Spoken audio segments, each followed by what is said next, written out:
Olá, eu sou o Luiz Felipe Arcângelo, advogado imobiliário, corretor de imóveis e professor em pós-graduações sempre voltadas ao direito imobiliário. É com muito prazer que iniciamos aqui mais um programa Segurança na Transação. Queremos falar aqui de uma forma clara e objetiva com você, amigo corretor, amiga corretora. A proposta desse programa é fornecer aos profissionais que atuam no mercado imobiliário as ferramentas para negócios seguros, dentro do que manda a lei. Vocês vão descobrir, sem aquele famoso juridiquês, os principais pontos do direito imobiliário, tudo bem claro e bem explicado. Neste espaço, vamos ter aulas, bate-papo e gente que pode nos passar boas experiências sobre o setor de imóveis. Por isso, guarde esta frase: quem planta segurança não colhe risco. E no programa de hoje, vamos entrevistar o doutor, meu amigo, Carlos Eduardo Montes Neto. O tema aqui do nosso bate-papo será corretagem imobiliária. Eu vou falar aqui um breve currículo desse meu amigo e grande profissional e que quem puder aqui, logicamente, nos acompanhar, terá muita sorte com esse programa que eu tenho certeza que terá muito conhecimento. Então, um breve resumo aqui do Dr. Carlos. Ele é juiz de direito, doutor e mestre em direito pela Universidade de Ribeirão Preto, na ERP, pós-doutorando em educação pela Universidade Federal de São Carlos, a UFSCar, professor da Universidade de Ribeirão Preto, UNAERP, e do Centro Universitário Barão de Mauá. Ele também é coordenador da especialização em Direito Civil e Processo Civil da Universidade de Ribeirão Preto, também da UNAERP. E, por fim, logicamente, um breve resumo, professor da especialização em Direito Imobiliário e Condominial da ESA São Paulo, Unidade Ribeirão Preto. Meu caro doutor Carlos, uma honra tê-lo aqui em nosso programa. Passo a palavra aqui para suas breves considerações. Muito obrigado, meu amigo. Gostaria, no primeiro momento, de cumprimentar você pela iniciativa, desse programa, um programa que visa trazer segurança, trazer o direito para as pessoas que precisam, conhecer esse direito e aplicar bem esse direito na prática e até com um papel bastante educativo, numa plataforma bastante interessante, significativa e que é acessada por muitas pessoas. Gostaria de cumprimentar também os telespectadores do programa e agradecer esse convite, essa oportunidade, o carinho, e ansioso pelo nosso bate-papo aqui, que eu espero que seja bastante proveitoso para os nossos telespectadores. Que legal, doutor. Muito obrigado mais uma vez pela sua presença e, logicamente, a honra é nossa aqui em poder bater esse papo com um amigo, tá? Doutor, nós falaremos um pouquinho aqui sobre o tema corretagem imobiliária, né? E dentro desse tema, logicamente, um dos maiores questionamentos que a gente pode ver por parte dos corretores é aquele, né? Quando o corretor ele aproxima as partes para a realização de um negócio, e quando acontece delas se arrependerem posteriormente, logicamente há muitas nuances nessas questões, como nós falamos aqui até antes de entrarmos aqui já ao vivo no programa. Mas como fica essa questão? Quando é devida a comissão do corretor de imóveis e quando não é devida essa comissão ao corretor de imóveis? Questão muito interessante, de efeito prático imenso, e eu tenho certeza que todo mundo, deve se perguntar, inclusive os profissionais às vezes têm dúvidas, e os profissionais do direito também, às vezes ficam com dúvidas. É muito difícil responder qualquer dessas questões assim, do ponto de vista teórico, porque existem aspectos que na prática vão acabar variando bastante. Mas o que a gente vai tentar fazer no nosso bate-papo, como já antecipado pelo amigo, é trazer algumas informações aí que possam gerar algum tipo de segurança, que possam ser informações aí que possam trazer segurança para as pessoas que estiverem operando aí no mercado imobiliário. O que acontece é o seguinte, a corretagem, ela é um contrato que ela tem que ter alguns aspectos. O primeiro aspecto, que esse corretor tem que ser autorizado pela parte, isso é importante. Pelas partes, pela parte também, no caso, aí, pelo comprador também. A segunda questão muito importante é que ele tem que fazer essa mediação. E aí, um aspecto muito relevante para caracterizar se essa comissão é devida ou não. Essa mediação tem que ser efetiva. Não adianta ele chegar lá, apresenta os dois e se virem, né? Façam como bem entenderem ali. Tem que ser uma mediação efetiva. E essa mediação hoje, ela vai ser comprovada. Se precisar ir para a justiça, depois para o judiciário, para comprovar se essa corretagem é devida ou não, o juiz vai analisar se houve essa mediação e como foi essa mediação.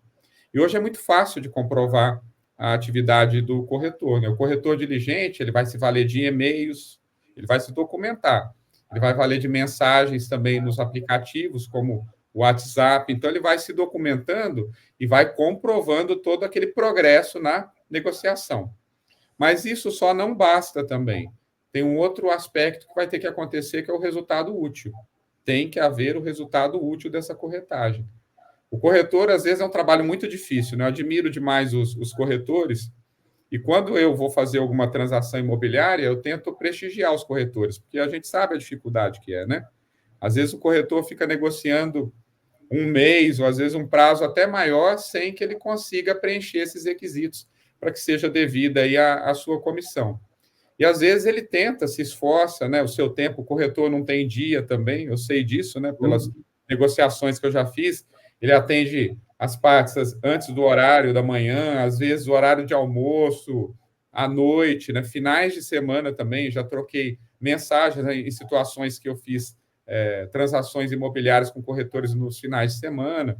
A gente sabe como é difícil, né? Isso tudo sem a garantia de que ele vai conseguir fazer jus a essa comissão, né? Que essa comissão lhe será paga. É uma atividade de risco, mas é uma atividade de resultado, né? Ele tem que preencher esses requisitos. Aí uma questão muito interessante, o que seria considerado esse resultado útil, né? Para preencher esse terceiro requisito para tornar devida a comissão. Seria a assinatura de um pré-contrato, pelo menos, né? As partes assinando um contrato, uma promessa, pelo menos, de compra e venda, já atenderia esses requisitos. Só que eu recomendaria ainda uma outra situação, isso é uma recomendação minha por cautela até, né? O pagamento do sinal, eu acho muito interessante, né? Sim, sim. Também tenha no ato da assinatura desse contrato que vai ser assinado, né? Pelo menos desse compromisso de compra e venda, que seja também pago o sinal. Uma recomendação prática que eu estou dando, porque fica mais fácil, né? Até dele poder receber a sua comissão também, evitar litígios, né? Ou se tiver um litígio depois também, pelo menos ele já tem uma segurança maior para conduzir aquele litígio perante o judiciário. Então, são esses os requisitos que têm que ser observados, né? Mas eu chamo a atenção para uma outra questão ainda muito interessante com relação à corretagem, né? Temos que diferenciar a desistência de arrependimento. Essa é uma questão muito importante também. Porque é muito comum que no negócio, né, às vezes o negócio está avançando, estão trocando documentos, é comum que ocorra a desistência. E essa desistência ela gera uma frustração. Sim. Na parte contrária e pode gerar no corretor também. Mas a desistência é um direito que a pessoa tem. Então, assim, com segurança, para falar que seria exigível, né, a partir de que momento seria exigível a comissão, eu colocaria pela jurisprudência, né, seguindo a jurisprudência majoritária, que seria essa aproximação útil, né, com a assinatura aí do contrato ou da promessa de compra e venda. Sim. Veja que eu achei ótima a resposta, meu amigo. Eu já peguei alguns pontos aqui que são super importantes para o corretor. A primeira questão, logo no início da sua fala, o amigo disse que o corretor ele tem que ter autorização para trabalhar. E isso é uma orientação que é sempre dada aqui por parte do Cresce, que o corretor, para trabalhar um imóvel, ele tem que ter autorização, né? Ele tem que ter autorização para trabalhar esse imóvel. E realmente, assim, o entendimento majoritário desse estudo também, que muitas vezes nós nos deparamos em algumas ações, é justamente que tem que passar pelas 3 etapas de formação do contrato de corretagem, né? Que fala em aproximação das partes, assinatura da proposta de compra e, por fim, justamente o que o amigo disse, assinatura da promessa, do contrato ou da escritura. Então, se não passou por essas 3 etapas, em tese, é arriscado o corretor buscar o judiciário, né, para que ele tenha ali o recebimento dos seus honorários, né? Isso é muito falado, porque o corretor, muitas vezes, ele chega até nós aqui, advogados, e eu falo enquanto corretor também, olha, mas ele assinou a proposta e desistiu da proposta. E aí, doutor, assinou a proposta e será que vale a pena o corretor, assim, ingressar no judiciário somente com uma proposta de compra? Porque os custos são muito altos, né? Até a questão, hoje a taxa judiciária, ela subiu, né, no ano passado, Perfeito. foi modificada a legislação. Tem a questão da sucumbência também, né? Geralmente esse corretor ele não vai ter aí os benefícios da justiça gratuita, então tem que ser bem orientado mesmo, Muito para bem não entrar pensado. numa aventura, né? Exatamente. E sobre a desistência, entrando também na resposta que eu achei excelente do amigo, quando o amigo falou em saber diferenciar aí a questão da desistência e do arrependimento, né? E também tem aquela questão da desistência motivada, né? E da desistência imotivada, porque eu vejo muitas decisões judiciais que o corretor ele ingressa com a ação porque a parte desistiu do negócio, mas também ali o corretor, meu amigo, deixou de apresentar uma certidão que a parte que assinou o compromisso de compra e venda, ela ficou sabendo depois que tinha um processo que não foi apresentado ali pelo corretor, né? Foi omitido ou foi sonegado aquela informação. Então, com isso, logicamente, mesmo que haja desistência, essa parte não tem que pagar a comissão do corretor de imóveis, né? Se houver um justo motivo ali para aquela desistência, né? Perfeito. Eu vou até citar um exemplo pessoal aqui que eu tive recentemente. Tá. Eu vendi uma casa e aí, na hora que já tinha aceitado a proposta, estava para assinar o compromisso de compra e venda, estava tudo certo, já tinha sido aprovado até o financiamento bancário dos compradores. As pessoas foram na minha casa como se fosse um casal. Eu cheguei a visitar a casa deles também, e eles vivendo como marido e mulher, e com filhos nesse imóvel. E na hora que eu fui examinar a minuta do contrato de compromisso de compra e venda, constava a mulher como solteira. Aí eu pedi à corretora, eu falei, por favor, me esclareça o que está acontecendo aqui, porque veio um casal analisar a minha casa, eles moram como marido e mulher, e depois eu fui na casa deles, que eu ia receber também como parte do pagamento da casa que eu estava vendendo, e vi que eles realmente, efetivamente, moram como um casal. No mínimo, tem uma união estável. E aí ela falou, nossa, justamente eu questionei a pessoa, né, a mulher, e ela falou que não quer entrar nesse assunto, que é a intimidade dela, né? Eu falei, olha, eu não quero saber a intimidade do casal, mas eu preciso saber se eles vivem ou não em união estável, porque eu não tenho segurança para fazer. É o tipo de situação que foi muito bem destacado por você, né? Como a certidão ou alguma outra situação que possa acontecer no curso do processo, né? Não tendo o cumprimento de todas as obrigações pela parte, né? Pode ocorrer aí essa desistência motivada, né? Perfeitamente, perfeitamente. Agora, logicamente, a desistência imotivada, que é quando a parte ela assina o compromisso de compra e venda, ela muda de ideia, daí sim o corretor teria direito ao recebimento da sua comissão. Né? Eu prefiro até chamar, nesse caso, de arrependimento. Arrependimento imotivado. Porque aí eu acho que dá para separar as duas coisas. Né? Desistência ela seria até o momento anterior aí à assinatura, né? Perfeito. Do contrato. E essa desistência ela é possível, isso pode acontecer, né? São decisões sérias, valores altos, né?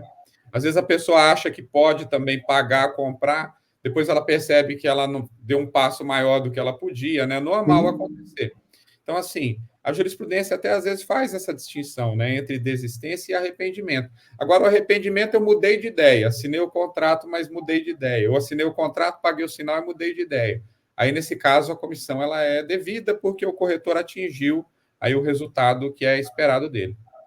Olha que interessante, né? E na maioria das vezes, tem algumas questões técnicas, né, jurídicas, por exemplo, a gente fala muito em comissão, mas se você pegar a doutrina, ela fala em honorários de corretagem, né? Então, até pela fala aqui do amigo, quando se assina ali um compromisso de compra e venda, era melhor, então, tratar enquanto arrependimento do que em desistência em uma cláusula específica do instrumento, né? Vai importar muito a redação, né? A forma como está Certo. redigido, e o juiz vai analisar essa redação.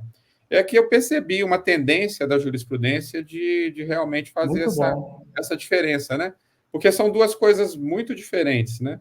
O momento, né? Até qual que é o momento, né? A assinatura da compromisso, por exemplo. Eu falo do compromisso, mas também seria do contrato já definitivo, se for um financiamento bancário, por exemplo, ou da escritura, né? É porque Tá. geralmente existe o compromisso, porque Sim. demora para poder assinar a escritura ou assinar o contrato, né? Aí é uma outra questão prática também, né? Os corretores já estão acostumados. Como isso vai consumar aí esses requisitos para que seja devida a comissão ou os honorários do corretor, é interessante também que ele tenha zelo com isso e tenha pressa para fazer, né? Não Sim. pressiona as partes, mas que ele não deixe, né? É. Falar, ó, vou deixar para fazer semana que vem, vou viajar, porque isso tudo muda muito, né? Sim. A Por isso que opinião. eles costumam falar que o final de semana é o inimigo do corretor de imóveis, né? Que é na sexta-feira que ele fecha o negócio, se vai assinar na segunda, tem o churrasco no sábado, que vai ter Perfeito. diversas Alguém vai opiniões. falar de uma outra condição mágica, né? Uma Que ele especial. está pagando caro, né? Isso, exatamente. Ainda que não esteja, né? Mas sempre vai ter um palpite ali que às vezes vai fazer essa pessoa ficar receosa, né? Ou achar É que não fez um verdade. bom negócio. É verdade. Uma outra questão interessante também, meu amigo, é que quando a aproximação das partes ela é feita pelo corretor e o negócio fruto ali do trabalho desse corretor, mas o negócio é fechado diretamente entre as partes, após até alguns meses. Como fica essa situação?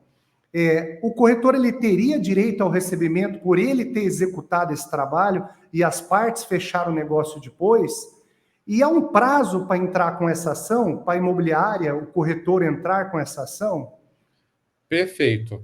Se esse negócio, se ele foi realizado, ainda que depois diretamente pelas partes, né, sem a intervenção final do corretor, mas se Perfeito. esse corretor, se ele participou de tudo, se ele reuniu todos esses requisitos que nós falamos antes, né, ele foi autorizado pelas partes, ele fez essa mediação e houve também o resultado, né, as partes se aproximaram em razão daquele trabalho dele, ainda que não tenha sido formulado esse negócio, formalizado naquele momento, essa comissão vai ser devida sim, se resultou da atividade dele de aproximação. Agora, é diferente, às vezes, o negócio ser realizado depois de um formato completamente diferente daquele que ele participou, né? Isso tudo a gente tem que olhar. Por isso que é a casuística, né? Existem situações e situações. Mas exatamente do jeito que ele participou, que ele colaborou, ou muito próximo àquilo né, que ele conseguiu chegar com as partes. Se elas fizerem isso algum tempo depois desse negócio, essa comissão é devida porque ele fez essa aproximação, né? Esse exemplo Perfeito. é um exemplo que eu tive até recentemente. A corretora tinha, nessa mesma casa que eu vendi, ela tinha feito a aproximação, teve uma proposta, eu aceitei. Depois a parte ofereceu um valor menor do que o que foi aceito. Eu falei, ó, não vou fechar nesse valor, né? E aí passaram meses, veio até essa outra proposta aqui na fase já da troca de documentos que eu acabei rejeitando por causa dessa situação aí do casal que vivia em união estável. E depois o que aconteceu? Aquela parte que tinha procurado lá atrás me procurou diretamente. Talvez, muito provavelmente, com a intenção de não pagar a corretagem. Tinha meses já que tinha sido feita essa aproximação. Mas um negócio num formato muito próximo daquele que eu fui aproximado. Eu não teria Entendi. conhecido essa parte sem a intervenção da corretora. Isso é muito, muito Primeira interessante. coisa, né? Qual que é o comportamento? Eu liguei para a corretora, falei, ó, estou sendo procurado, e liguei para a parte, falou, o telefone da corretora é esse. Acerta junto com ela, direto, e estou acompanhando junto. Excelente, meu amigo. É justamente essa conduta, né, que os corretores esperam, né, por parte dos compradores e vendedores, né? A gente costuma falar que esse caso que nós tratamos aqui, principalmente quando a gente leva esse tema para a sala de aula, que ele é o 727 do Código Civil, né? É justamente o 727. e a gente costuma falar que é a má-fé, né? A má-fé da parte, né? É justamente o chapéu no corretor, que a maioria das vezes a parte procura a outra diretamente, justamente para não pagar a comissão do corretor, né? Grande parte das vezes, né? Mas, Isso acontece. logicamente, entendido também que o que pode acontecer é que aquele corretor não teve êxito naquele momento da negociação. E uma outra imobiliária, com uma condição melhor de negócio, um valor diferente, ela sim teve êxito naquele negócio, né?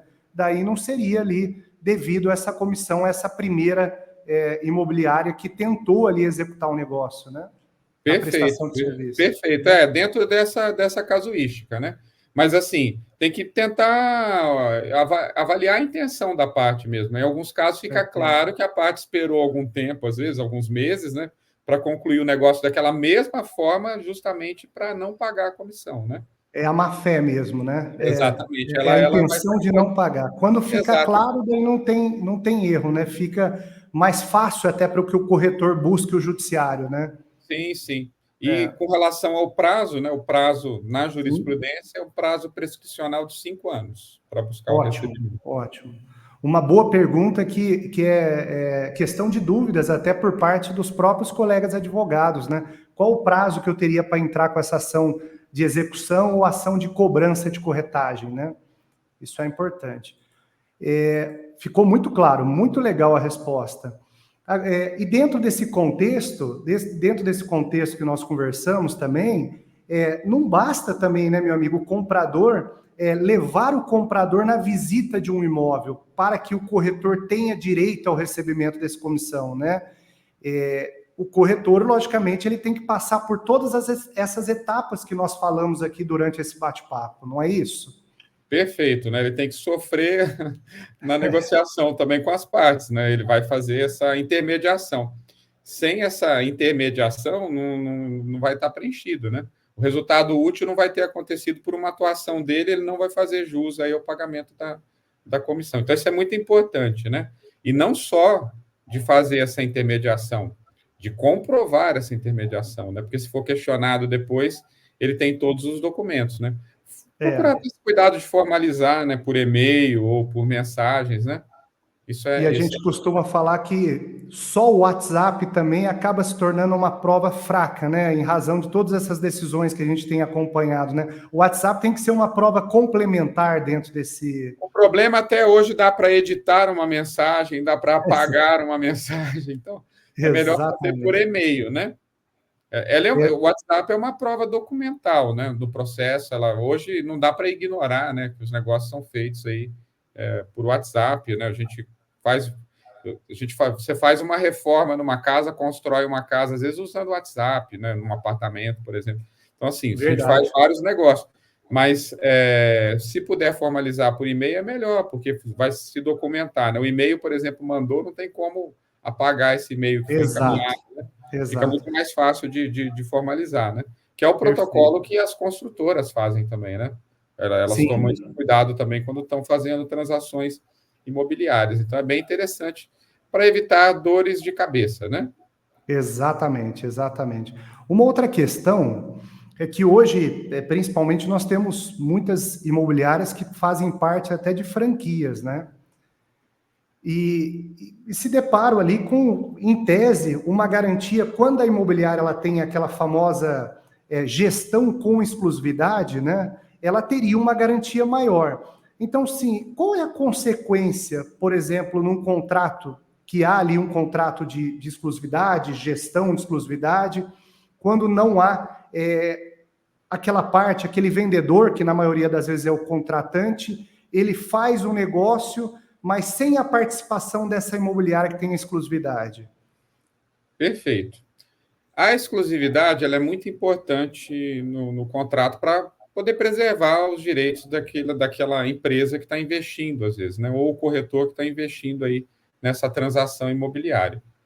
No entanto, a exclusividade por si só, ela não enseja o pagamento da comissão se o negócio for realizado de uma maneira diferente. Então, além da exclusividade, também tem que ser comprovado que aquela empresa ou aquele corretor está tomando medidas efetivas para que ocorra essa transação imobiliária. É válida essa cláusula de exclusividade, Às vezes ela é até muito justa. Tá, Às vezes a pessoa vai fazer uma proposta e fala: olha, eu vou investir no seu apartamento, eu vou investir em mídia R$ 5.000, por exemplo, para poder fazer a divulgação tá, dessa unidade e acelerar essa possibilidade de venda. Mas perfeito. depende, não basta sentar em cima da cláusula de exclusividade, né? É, Isso eu quero deixar bem claro, né? Eu assinei e estou tranquilo, então eu não a faço parte está mais nada, presa. né? É, Agora eu né? Tô numa boa, a parte está presa. Qualquer coisa que ela fizer, eu não preciso fazer nada. Se durante, por exemplo, esses 6 meses de exclusividade, que é um prazo bastante comum de ser contratado, né? Se for vendido de qualquer forma, eu tenho direito. Não é esse o entendimento da jurisprudência, né? A jurisprudência tá. entende sim, que é válida essa cláusula de exclusividade, desde que tenha essa efetiva, né, movimentação no sentido de Por fazer isso o que a gente negócio costuma. acontecer.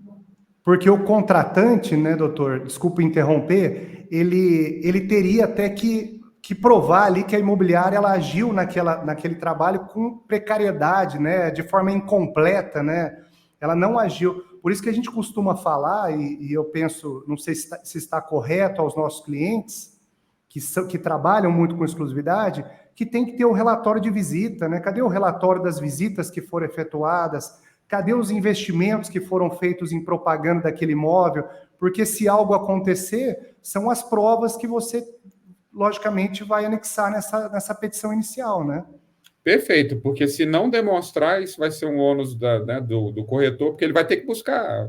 Essa transação já aconteceu, né? Ele vai ter que ingressar na justiça buscando o pagamento da comissão. Então, vai caber a ele aí o ônus da prova, né? Uma prova É. fácil de ser produzida, né? Depende apenas dele aí, é uma prova tranquila de ser produzida. Cadê as suas provas? Não, não tenho prova. Cadê as visitas que foram efetuadas? Cadê os investimentos? Não tem. Olha, o risco então é grande aí, mesmo que haja ali a assinatura de um contrato de exclusividade. Muito importante isso. Perfeito, perfeito. Muito bom, muito bom. Uma outra questão também, de um amigo aqui, é que quando a imobiliária e o corretor, eles podem ser responsabilizados de forma cível, né, em razão da sua prestação de serviço, ou melhor, na falha da prestação de serviço, porque nós sabemos aqui que o corretor de imóveis, ele tem enquadramento no Código Civil, tem enquadramento no Código de Defesa do Consumidor, no que toca o artigo 14, lá na sua falha da prestação de serviços. Ele também tem da obrigação solidária, tanto no CDC quanto no Código Civil, e também mais, tem o Código de Ética da atividade do corretor de imóveis, né? Então tem uma legislação boa aí, né, da atividade do corretor. Então, quando que esse corretor ele pode ser responsabilizado pela sua prestação de serviços? Quando ele agir com culpa, né, para poder tornar isso mais claro, assim, né? Quando ele for Tá, negligente, por exemplo, ou imprudente, né, na condição dos negócios, né? Com a compra e venda, por exemplo, ele não providencia a documentação que tem que ser providenciada, ele omite, às vezes, informações que eram informações relevantes também, né? Então, quando ele agir com culpa, ele vai responder, né? Apesar de ter esse enquadramento também no Código de Defesa do Consumidor, a tá. responsabilidade dele não é objetiva, né? Agora eu estou falando juridiquês, né? Tá. A E não tem responsabilidade, jeito, né? a responsabilidade objetiva, só para poder fazer um parênteses, Perfeito. ela não depende da culpa, né? Ela é uma responsabilidade mais fácil de provar, vamos Que é dizer o assim. caso do artigo 14, né, do CDC, né, que é Exatamente, mas independente de culpa, né? assim, mas é o caso de profissional liberal também, né? Tem aquela Perfeito. exceção ali dos profissionais liberais, né? E a jurisprudência considera que ele vai ser responsabilizado quando ele agir com culpa, né? Então tem uma exceção. Em matéria de consumo, né, só para poder traduzir um pouco do que nós Não, estamos ótimo. dizendo aqui, né? Matéria de consumo, se eu compro, por exemplo, uma geladeira, essa geladeira ela tem algum problema, né, um vício, eu não preciso provar, né? É o ônus do fornecedor de provar. Agora, com relação a essa atividade, não. A pessoa que vai buscar responsabilizar o corretor vai ter que provar que ele agiu com culpa, que ele foi negligente ou foi imprudente no cumprimento das suas obrigações. Aí entra de novo essa questão, né? Documentação, né? Documentação. É muito importante ele documentar sempre a sua atuação. Porque até, né, falando um pouquinho de processo civil, que é uma matéria que eu dou aula, e de provas também, quando o juiz vai decidir, a gente sabe, né, que os processos na área civil, a maioria deles não tem nem audiência, né, não vai nem ouvir testemunhas. Sim, Eles são sim. decididos com base na prova documental. Eu tenho uma vara, eu sou juiz titular de Jabuticabal de uma vara civil, da segunda vara civil. Eu faço audiência 2 ou 3 dias por mês, porque a maioria dos processos são analisados, são julgados por meio da análise de documentos. Então, isso que é importante, né? Ressaltar aqui mais uma vez, né, para quem está acompanhando o nosso programa, que é necessário documentar, né? O e-mail, né, uma ferramenta super fácil, prática e excelente para documentação aí de todos esses atos, né, que são praticados. Perfeito, perfeito, ótimo. Então, assim, o próximo questionamento que eu trouxe aqui até na pauta para o amigo tem muito a ver com essa questão também, né? Que hoje nós temos, doutor Carlos, a lei 14.828/2024, mas que vem lá da 13.097/2015, que é justamente da concentração dos atos da matrícula, né? Então, nós falamos aqui justamente em responsabilidade civil do corretor.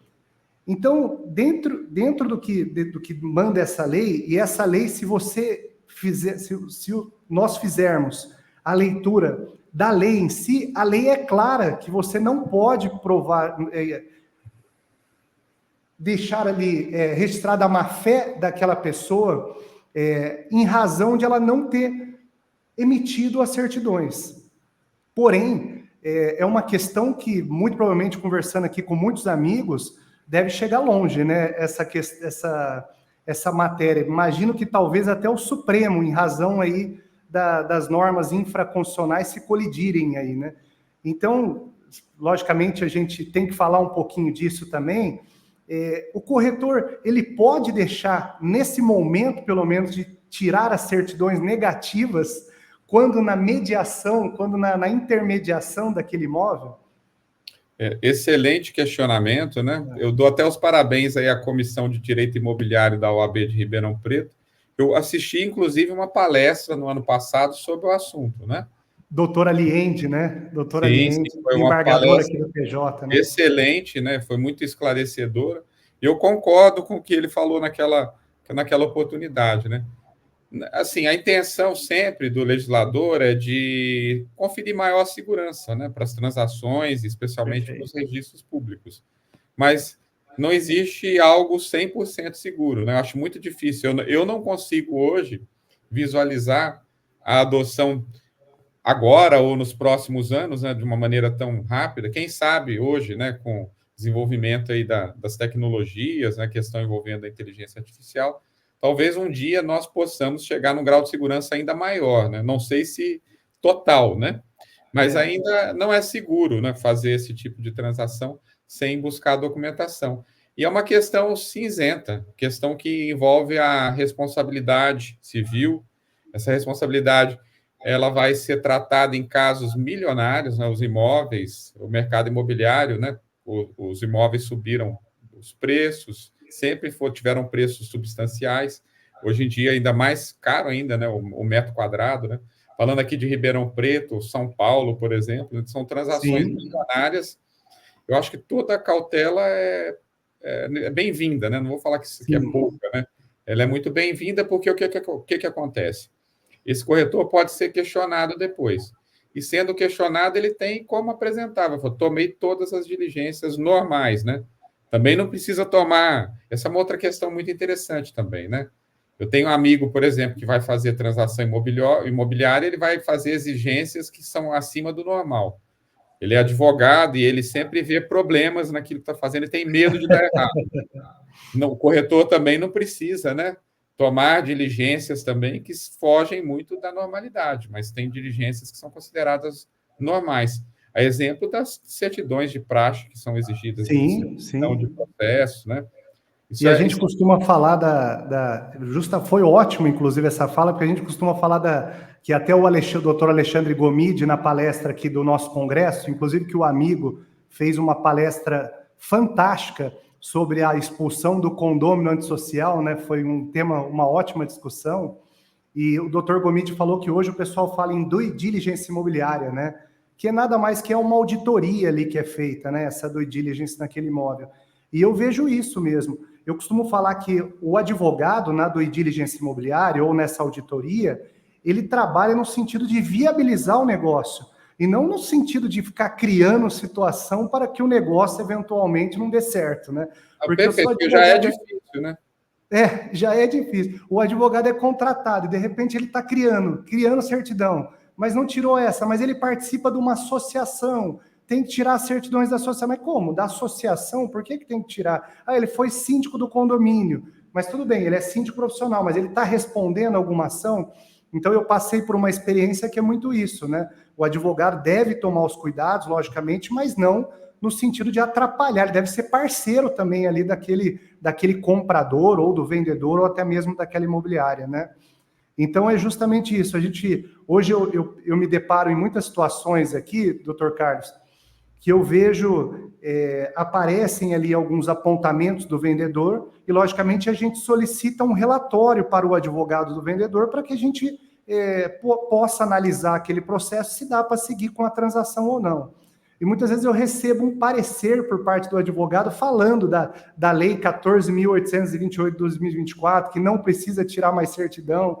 Daí, para minha cliente imobiliária, muitas vezes eu falo, olha, se o comprador quiser assumir o risco em razão dessa lei, ele vai ter que documentar isso, a gente vai documentar isso no contrato e daí, porque vocês, enquanto imobiliárias, se aparecer um apontamento, esse parecer aí, pelo menos por hora, né, demorará alguns anos aí, a imobiliária não pode seguir com o negócio, porque hoje, para que ela siga ali o 723 do Código Civil, ela deve agir com cautela, ser diligente, prestando todas as informações sobre o negócio, e nisso, logicamente, eu penso que cabem as certidões, né? Sim, perfeitamente. São diligências, não são tão caras, né, e são diligências fáceis de serem efetivadas, né? Eu estava pensando até na fala do amigo na questão envolvendo a responsabilidade civil do advogado que dá um parecer desse, né? Exatamente, imagina. Eu estava pensando na responsabilidade do profissional também, né? A Está gente assumindo, tá assumindo costuma um fazer risco aqui pelo menos totalmente. uns 5 relatórios por dia de due diligence aqui. Eu costumo dizer que é difícil um advogado colocar num relatório desse que risco zero. No máximo é baixo risco, né? Porque todo negócio há risco. O doutor Alexandre Câmara, que é um desembargador do Rio de Janeiro, até penso que faz parte da própria corpo docente da pós-graduação do amigo, né, do Alexandre Câmara, ele fala assim, se até respirar hoje tem risco, imagina comprar um imóvel. Eu acho Exatamente, ótimo essa fala dele, né? Muito boa. De uma exatamente, palestra que eu vi sobre fraude à execução, é excelente, né? exatamente. E assim, uma outra questão também, o advogado que faz isso, ou o corretor também que deixa de extrair essas certidões, que não é nem um custo que o corretor vai arcar com ele, né? Esse custo ele é repassado para as partes que estão ali no negócio. Para que você está assumindo um risco totalmente desnecessário desse, né? Sim, e as certidões são gratuitas hoje, né? No passado, vamos pensar 20 anos atrás, quando eu comecei, mais ou menos 20 anos atrás, nós tínhamos que pagar, ir no distribuidor, pedir as certidões, tudo. Hoje tem link de todas as certidões, né? Então é o mínimo que a imobiliária deve fazer, né? E conforme o doutor Fábio Ranada costuma dizer também, a imobiliária ela não tem que esperar a certidão, ela tem que tirar a certidão. Não cabe a ela pedir para o vendedor mandar as certidões, é o dever dela de segurança fornecer as certidões. Agora, parecer jurídico, logicamente, o corretor, o dever dele ali, né, nesse contexto de segurança é apresentar as certidões. Agora, cabe a um advogado especialista e, logicamente, fazer a análise de eventuais apontamentos, um parceiro dessa imobiliária, né? Em Ribeirão Preto tem até corretores que pagam, às vezes, alguém para fazer esse tipo de serviço, né? Fazer essas pesquisas. Perfeitamente. E é válido. Temos cartórios que fazem esse serviço, né? Temos, inclusive, ferramentas de tecnologia, né? Que você, num disparo do CPF, você pega todas as certidões. Tem robôs que fazem isso hoje no mercado, né? E tem um custo, mas, logicamente, vale a pena ali pela agilidade, muitas vezes, né? Concordo com o amigo. Uma outra questão aqui, pessoal, é que o nosso programa ele precisa da sua participação. Então, por favor, mande a sua pergunta pelas redes sociais, na qual você está conectado aqui na TV Cresce, e a gente vai responder com todo prazer aqui em nosso programa. Inclusive, doutor Carlos, hoje tem uma pergunta aqui que foi feita por uma telespectadora que nos acompanha aqui na TV Cresce, a Adriana Tatagiba. Ela fala assim: boa noite a todos. Por favor, poderiam falar sobre os honorários tanto da imobiliária quanto do corretor na locação? Eu acho que essa questão, doutor Carlos, tem mais a ver com a tabela do Cresce, né? Então, assim, a tabela do Cresce, Adriana, ela fala o seguinte, que a imobiliária, dentro da tabela do conselho, que é uma tabela, inclusive, referencial, ela não é obrigatória, em razão de um acordo de compliance que foi feito entre o Cresce e o CAD, essa tabela, ela determina ali de forma referencial, o que a imobiliária pode cobrar. A imobiliária, normalmente, na locação, ela cobra o primeiro aluguel, né? A taxa ali é o primeiro aluguel a título de taxa de contrato, e dentro desse aluguel, dentro desse primeiro aluguel, logicamente, vai ser um acordo com a imobiliária, quanto que o funcionário dessa imobiliária vai receber ali a título de comissionamento, né, pelo seu trabalho. É um acordo com a imobiliária. E a imobiliária também tem direito ali a uma administração que em São Paulo a praxe é 8% a título de administração, tá? Uma outra questão, meu amigo, já partindo, infelizmente, porque eu estou adorando esse bate-papo aqui, e é uma questão até interessante aqui, né? Quando acontece de vários corretores trabalharem em paralelo, e entre eles não haja um acordo sobre o pagamento, como é que fica essa questão do ponto de vista, logicamente, do judiciário, eu estou perguntando, né? É uma perguntinha complicadinha aí que eu te passei aqui, né? Sim, sim. Hoje em dia, né, eu falo até como, né, como consumidor, até acabei adquirindo unidade esse ano. As comissões elas têm uma divisão bastante interessante, né? Daqui a pouco vai ter que ter uma tabela no Excel para fazer a divisão entre as pessoas que participaram da transação, especialmente quando é empresa, né? Então, assim, isso pode ser estipulado por escrito, a participação na comissão. O problema acontece quando não tem essa estipulação, né? Essa que é a dúvida. Perfeito. Não tendo essa estipulação, o Código Civil fala que tem que ser dividido em partes iguais, né? Essa que é o tratamento que é dado aí pela legislação. Então, se querem fazer algo diferente, né, documentem isso dessa forma diferente. Perfeito. Desde que haja um acordo entre as partes, Sim. né? Eu já vi eu vejo... inimizade entre corretores. Eu já vi também, viu? Já vi também. Eu, como consumidor, uma vez fui comprar um imóvel na consultora, tinha amizade com os dois, mas eu vi que abalou o relacionamento deles ali, né? A gente vai negociando, aí às vezes o corretor também cede um pouco na negociação Sim. o valor da comissão dele, e o outro, às vezes, né, ele achando que o outro ia concordar com determinada situação, ou reduzindo os honorários do outro, e às vezes ele não concorda, né? Isso é uma questão muito interessante. Então, assim, para a vida, né? Não só para o direito, também conversar, combinar, né? E especialmente documentar essa questão quando for fazer uma distribuição aí diferente da igualitária. Combinado não sai caro, né? Nesse caso, né? O que é acertado ali entre as partes não sai caro depois, né? Exatamente. Meu amigo, infelizmente estamos já encaminhando aqui para o término desse nosso programa, que é um programa especial para mim, em poder receber o amigo aqui no programa Segurança na Transação. Garanto que terá uma audiência enorme aqui na TV Cresce. Então, eu quero te agradecer e quero te passar para as suas considerações finais. Quero agradecer esse convite, essa oportunidade. Fiquei honrado em participar, né? Já sei da repercussão que tem aqui os programas da TV Cresce. Um amigo, né, que sempre me chama para participar de todos os eventos, né, um amigo da vida acadêmica, da vida profissional, e que vem desde a época de estudante, né, da graduação. Então, uma satisfação muito grande. Além de ser um grande profissional que eu admiro muito, viu? Você é uma pessoa incrível, um ser humano incrível, e que é uma referência para todos aqui na região de Ribeirão Preto, no mercado imobiliário e na advocacia também, específica na área. E fico feliz de ver o seu sucesso também, te dou os parabéns e desejo ainda mais sucesso aí na condução dos trabalhos aí na TV Cresce. e uma oportunidade bastante interessante para conversar sobre o que nós gostamos, né? Conversar sobre direito, trazer informações que vão ajudar as pessoas a evitar conflitos, né? Ou se tiver algum conflito, de poder desenvolver aí as situações antes de uma maneira mais objetiva, de uma maneira mais técnica, para poder facilitar até eventual decisão do juiz em um processo judicial. Então, é fundamental esse tipo de informação. Fico feliz de poder participar desse tipo de programa, né? Um programa sério, um programa que com uma linguagem muito simples, mas sem deixar de ser profundo também na abordagem dos temas, e me coloco à disposição. Eu agradecer toda a equipe aí da TV Cresce também, que me acolheu muito bem aqui, né, nesse dia de hoje, e é isso, viu? Fico à disposição aí para outras oportunidades e outros debates envolvendo aí esses assuntos de interesse da TV Cresce.